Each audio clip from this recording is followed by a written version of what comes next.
Well, hello everyone. Good to see you this week for the roundtable. Today we're going to talk about living in the present moment. Some people call it mindfulness, and it's a great way to get a little bit of peace, to dial down the noise. So if that describes you, do you like to dial down the noise a little bit? Join us today for that discussion at our Coaches Roundtable. So, Jonathan and Dean, let's go ahead and kick this off. Per usual, I have a PowerPoint. We'll take a look real quick and we'll give ourselves some things to talk about. Okay, so let's see if it lets me go to present mode. There it is. So I was trying to come up with an image of what the present moment looks like. I thought, well, maybe just a moment that's remarkable, that makes you really feel it. So this, I can't tell if it's a sunrise or a sunset, and those are clouds. So I don't think it's the ocean. I can't really tell, but it is a photograph from a real place and a real person. So someone taking in the present moment. Okay, here's one of the favorite memes. Here's some Buddhist monks saying, what do we want? Mindfulness. When do we want it? Now. So like 60s protest chanting. What do we want? Mindfulness. When do we want it? Now. So um themes that we'll talk about. Mindfulness is sometimes how people describe living in the present moment. It's not about the past, it's not about the future. And as coaches, I know we sometimes talk with clients who are very focused on something that happened in the past or didn't happen, something they're attached to arrive in their future or make happen in their future, or they're fearful that it won't happen. And it can be so helpful to shut out the past and the future and just sit with where you are right now. It calms the nervous system. Breath work is really common to bring you to the present moment. Um, People say go outside and touch grass, like remind yourself you're in a big world, lots of nature and creation going on. You can step out of your cubicle or away from your screen for a little while. And some people do it by facing the sun. They get 10 minutes of sunshine, close their eyes, turn their face to the sun like a sunflower, and just be quiet and soak it up. So there's some things to think about to find a moment of mindfulness. Okay, I have a couple more memes and then we'll kick off our discussion. Oops, wait a minute. What happened? Hang on. Here we go. Cooperate, computer. There we go. It's always user error, I notice. It's operator error when things go wrong. Okay, here's a Zen birthday card. Not thinking of you. Since we're busy not thinking. Here's our middle one. Today I will live in the moment, unless the moment is unpleasant, in which case I will eat a cookie. And then finally, find your center. Gosh, darn it. Oh my goodness. Well, I think we'll call it there.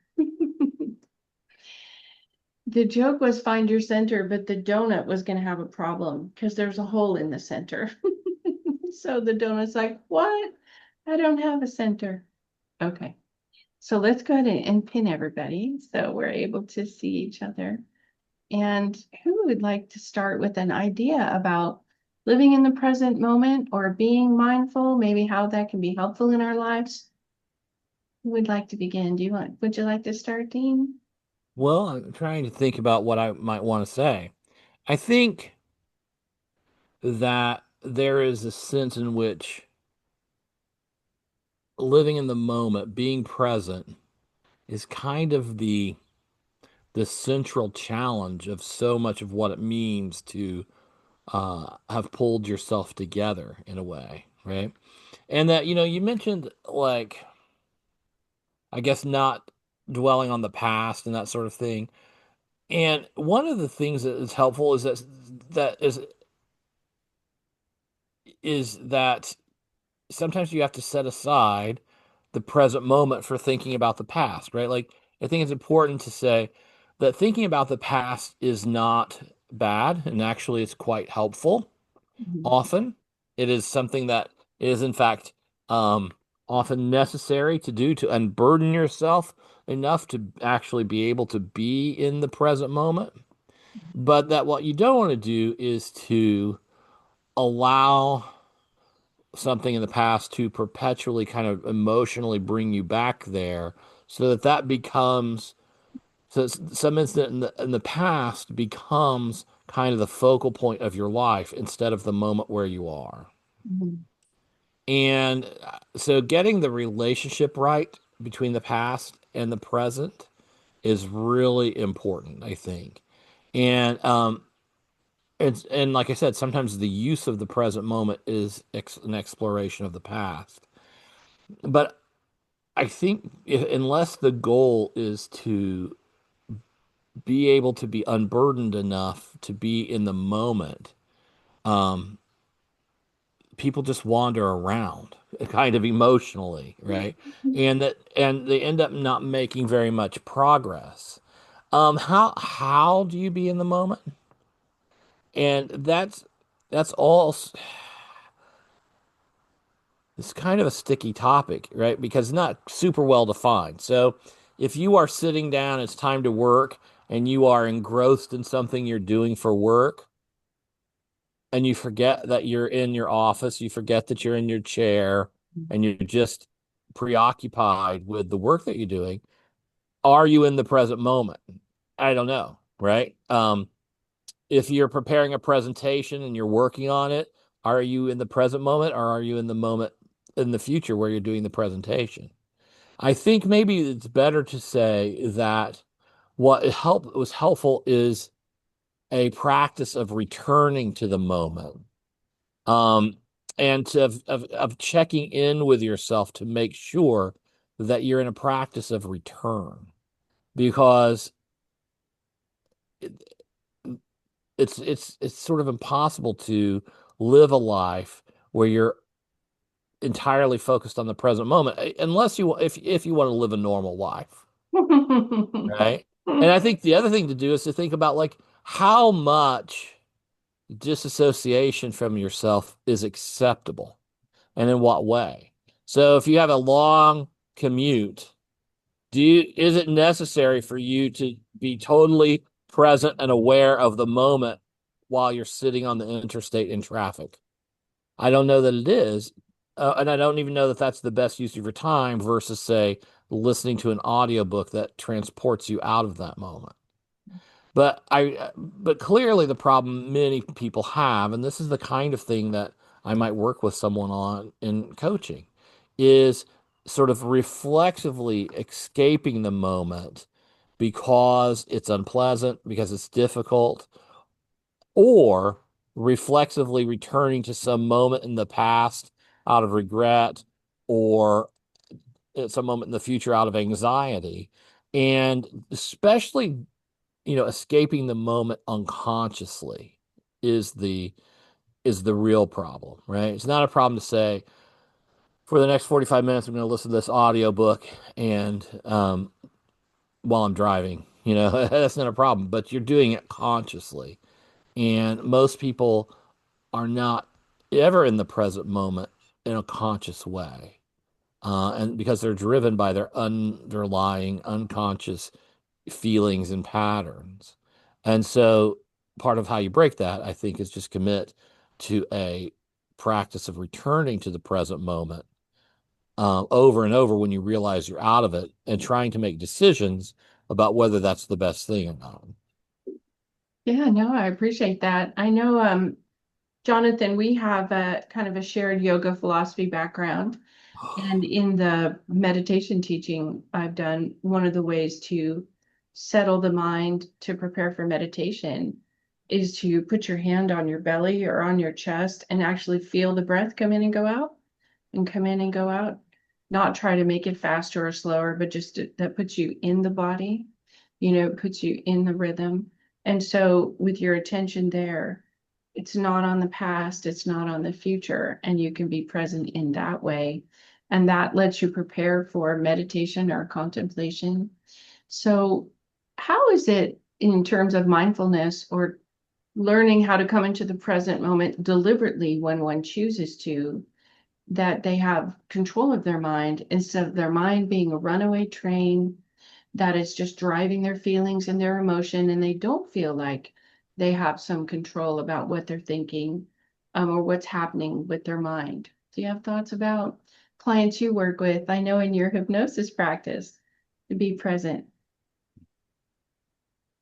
Just yesterday, I was observing my 5-year-old niece, and there was a lot of grown-up people. There was other kids, like 7, 8, 9, and then some teenagers. But I just kept watching the 5-year-old because that was like a lesson, a reminder. Like she like talk about living in the moment. Like that was it. That is the only thing that matters is what's happening.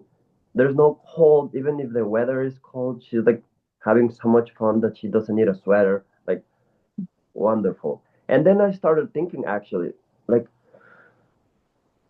I, for what I have observed, humans are naturally designed to live in the moment. Like there is no other way. However, a lot of distractions start to come into play, and it's like a virus. For example, right now this is a beautiful scenario because like she's 5, she doesn't have to think about the homework or like math or like geometry, history. So and then progressively that that beauty is going to start being attacked by the educated people, and is and that's what happened to all of us. Our parents did that to us, uh, teachers, family members, friends.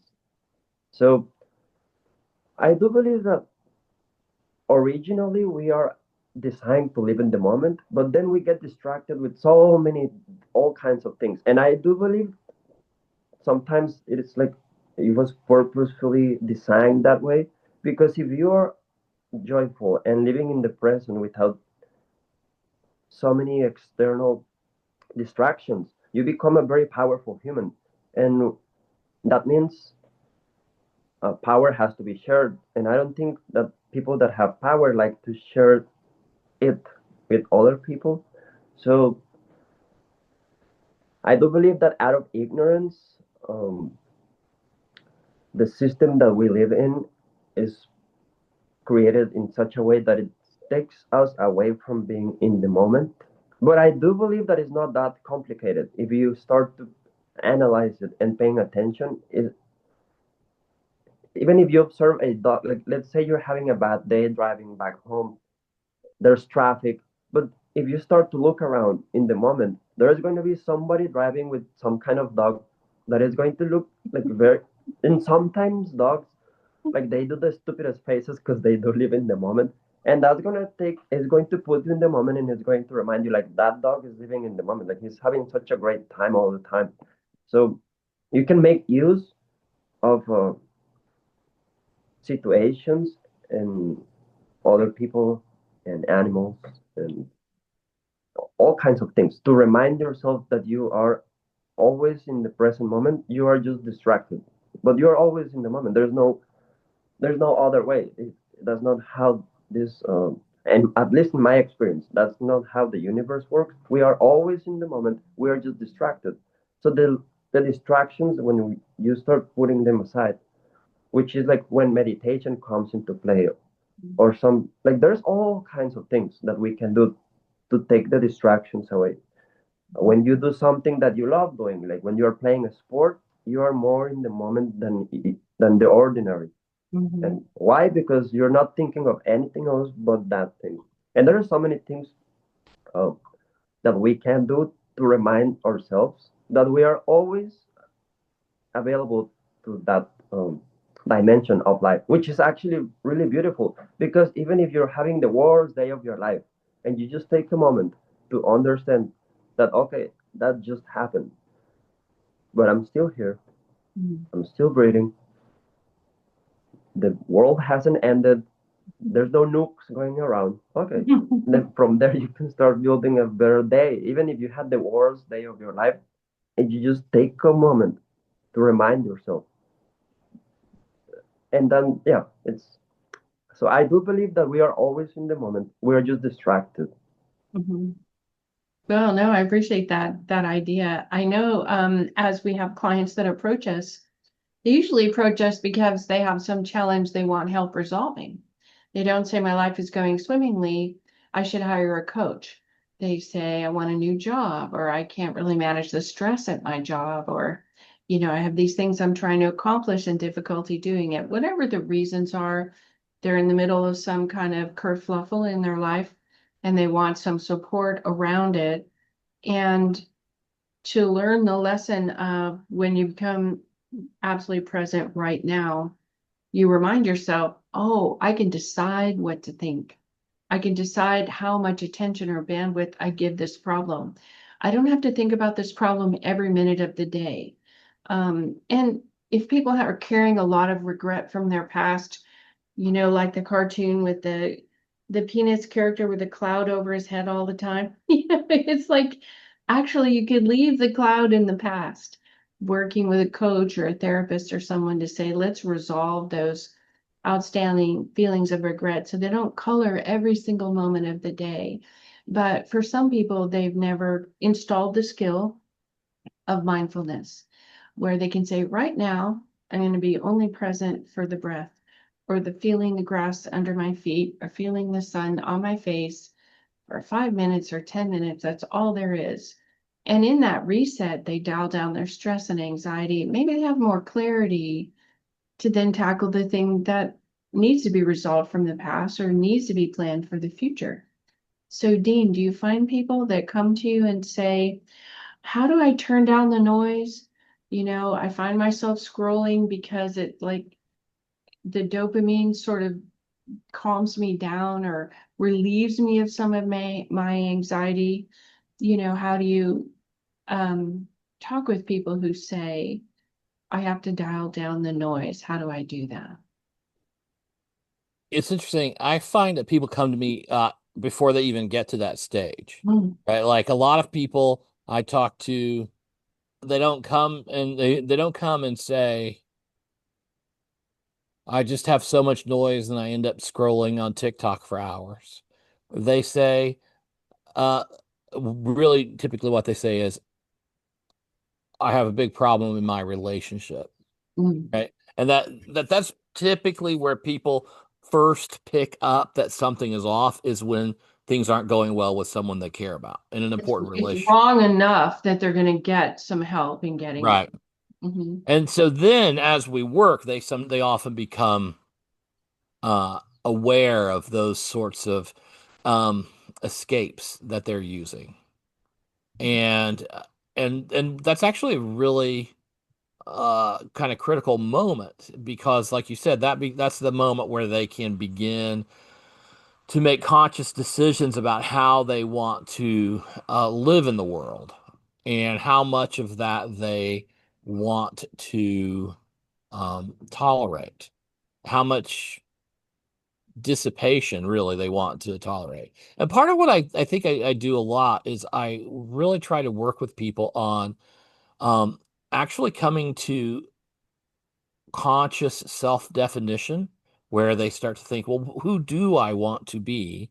And what behaviors are in alignment with that? So that we start to think a lot more about the connection between the present moment and the future and choosing things in the present moment that kind of align with the values I'm hoping will bring me a particular kind of future.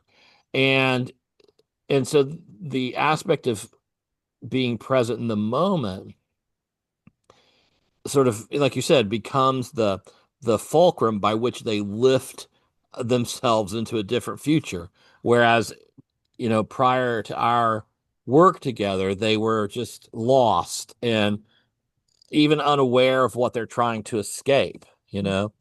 um and if I say one more thing about someone, I think maybe you brought up athletics as an example of sort of being in the moment. And here, so it is now, we just finished one round of the baseball playoffs going into the World Series. Okay. And last night I was watching the Milwaukee Brewers play the Chicago Cubs. And there's a long ball out toward the fence. This player for the Cubs, his name is Pete Crow Armstrong, and he's an amazing athlete. And he runs, he throws himself on the ground on his hips, slides head first, head up, twists his body around, catches it, and obviously that's something that, I mean, he is where he is because he can do what 1% of people can do physically, but also because he's able to narrow his focus to nothing other than this white ball for that 30 seconds. And I think that is kind of what I'm saying, is that when we talk about being in the moment, we have to, it's almost like we have to choose how narrow our focus is. Like sometimes when the ball is coming down, you got to be 100% there. When you're on your commute, how much difference does it make? And but unless you're out of the trance, unless you're awake, unless you're no longer hypnotized by TikTok or whatever, you can't begin to do that. And so the first step is finding some way or someone to wake you up from the trance that you're in so that you have more conscious power about focusing your level of attention in the moment where you are. Yeah, I really appreciate that idea of being in the zone, as they call about it in sports. Right. We know creative people that are doing graphic design or writing stories or whatever kind of work they do, coding. They have a period of focus where they're in the zone and they can't, time disappears and they go through and their focus is very clear. I have had conversations with clients over the last 6 months or more who say I have trouble maintaining focus. I have trouble getting into a focused situation. And I think some of that is from, our adaptation around the screens. They want to shorten our attention span. They want us focused on things that have high emotional impact. And then we want, jump scares and we want quick laughter and we want, I really like that. I really hate that. The volume's kind of turned up on the emotional response of what you're, engaged with. And some of the entrepreneurial coaches that are out there will say how you have focus for the first 2 hours of your day is you haven't turned on your email and you haven't watched anything on your phone. You do your exercise, you take a walk, you do some quiet time or contemplation or prayer or meditation, and then you have 90 minutes of focused work. At the end of that time, you can turn on screens. So I think sometimes being strong enough of our mental focus, strong enough to say, I'm going to change the way my day goes. I'm going to change what I put my attention on. The most expensive currency today is your attention. We're in an attention economy, and give your attention in a focused way to what it is you're trying to accomplish that day. And relearning how to do that. For some people, we've stepped away from being able to be focused on demand. Jonathan, do you have some thoughts, or do you work with clients who say, I have trouble maintaining attention or focus? I've I've had clients with I just thought about it because it's important, phobias. So when somebody has a phobia, regardless of the phobia, even if it's or like a rat or a mouse or a snake, any kind of phobia, I have noticed that those are very peculiar cases because they are actually living their whole life based out of one bad experience that they had, which was really traumatizing. And if they never actually took the time to put that out of their system, they're and I'm not surprised if some people go through the whole process of life and they die without actually taking care of the phobia. Um, so it is interesting because once if you relieve somebody from a phobia, for example, their whole life changes dramatically, like big time, within hours. So I've seen that happen in the past. Also, I was thinking, this is a good example of living in the moment. As you know, while I'm doing this process, uh, I had a job that helped me to pay, rent, Mhm. bills, other stuff. Mhm. So not that long ago, a couple of weeks ago, I was laid off by this particular place. Mhm. So within a week, I was in, I was already invited, but I was invited to Rome. So I was in the airplane having a glass of red wine and wondering, this is so interesting. I just got laid off from work. I'm gonna have a lot of stuff to deal with when I come back. But right now, what is the best possible course of action, Jonathan? And then I thought to myself, just enjoy your red wine and your food and your company. And that was beautiful. Actually, some of the videos that I did for the micro challenge, they ended up being in Rome. So Oh, it's actually exciting interesting. for your global audience. That's very exciting, Jonathan. Yeah. So yeah, there's gonna be some interesting videos out there. But yeah, that was a perfect example of just being in the moment without being contaminated by other stuff. So Right. I'm pretty good at that. So I can definitely, if somebody has a problem Mhm. being able to access the present moment, I Yes. can definitely help someone that is willing to learn because there's some work involved. There's no magic. It's not. There's not such a thing as something for nothing. So there's some work involved, but I can definitely show them a pretty much simple way to Ooh, actually live in the moment. It's not that complicated. That is the whole thing. It is not that complicated. If you understand how fragile humans are, and you could be gone like this from this planet, and nobody is going to notice. Mhm. Oops, gone. Mhm. You will by by law, you will be in the present moment more often than you can think of.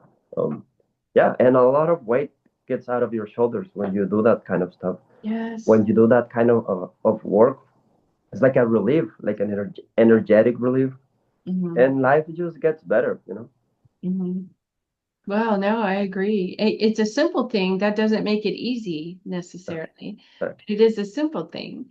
And we'll do a final check-in here. I had a client this week who was dealing with a lot of regret, and we were doing some energy work to release that.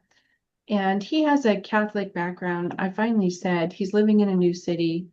Find the closest Catholic church, go to confession.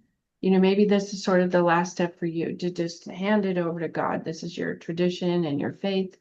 Use that tool if that's a tool that's in your toolbox. So he tells me the following week, well, I went to confession, but the line was around the block. I said, does that mean you're not the only one with regret or something to work on? Many, many people also have other things to work on. And so he said, I have to figure out how to get there earlier.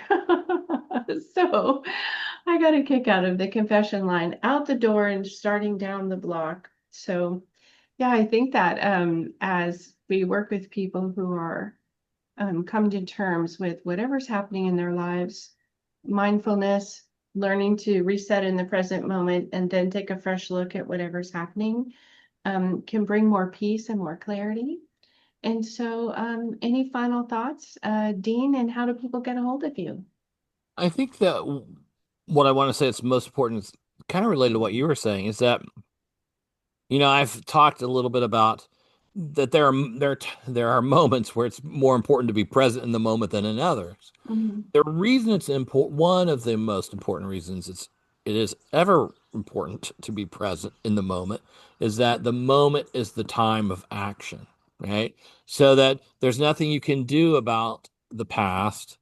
Um, you can do some things now. You can do some things to shape the future, but you can only do them in this moment. And Mhm. so when you say to your client, go to confession, That's something that can be done about the past or at least about the sort of lingering effects of the past in the moment. And that where people really end up wasting their lives is ruminating on something from the past, worrying about something from the future, but never settling into the present enough uh, to actually use it as the sort of critical moment where action is possible. And so, if anyone's listening to this and who is a person's really ruminating over the past or worrying about the future, I would say, okay, let's take just a short time, really try to be in the moment and ask yourself, well, what could I do about these things that would exercise some agency and lift my burden?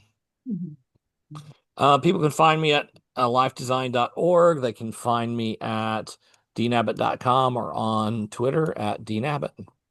Very good. We'll put all of those connections below. And there's some research too about mindfulness and how to get into the present moment. Today, that's mainstream. There are doctors and psychiatrists. It's not just a Buddhist philosophy anymore to be mindful. So lots of research below for people to check out and get more resources. Jonathan, some final thoughts on how do people get a hold of, now that you're back from beautiful Rome, how do people get a hold of you? First time, it was beautiful, mind blowing. Um, I had this kind of thought.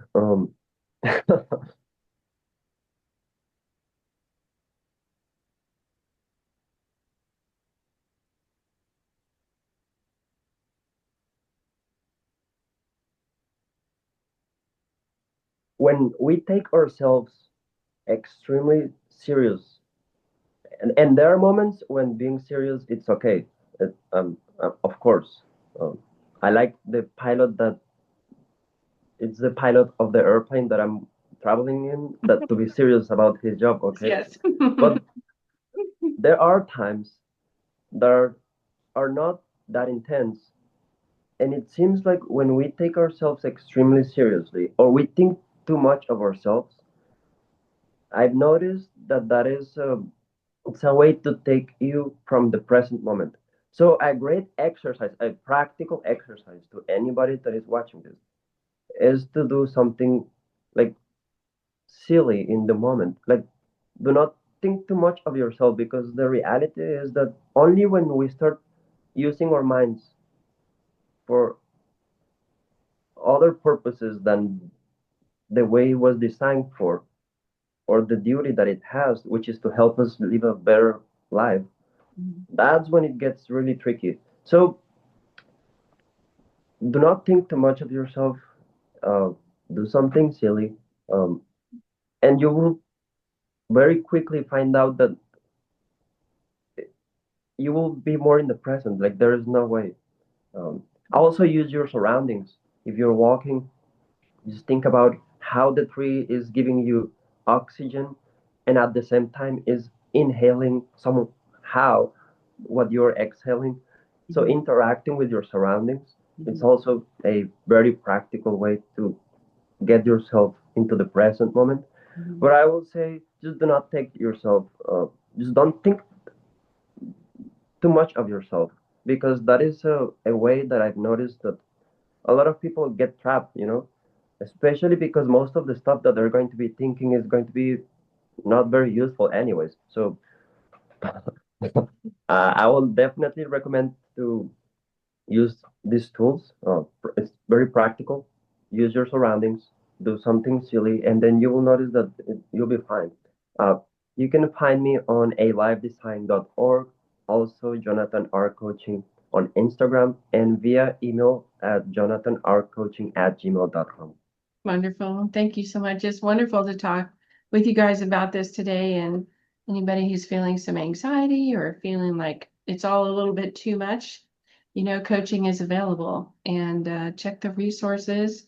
You can come back to the present moment and refocus with that clarity. You'll see, oh, maybe I could try this, or, I have a friend who already did that. I'm going to ask them how they did it. But you have to turn the noise down a little bit to get the clarity. So Thanks for all that the two of you do with your clients. Thanks everybody for joining, and we'll see you all next time.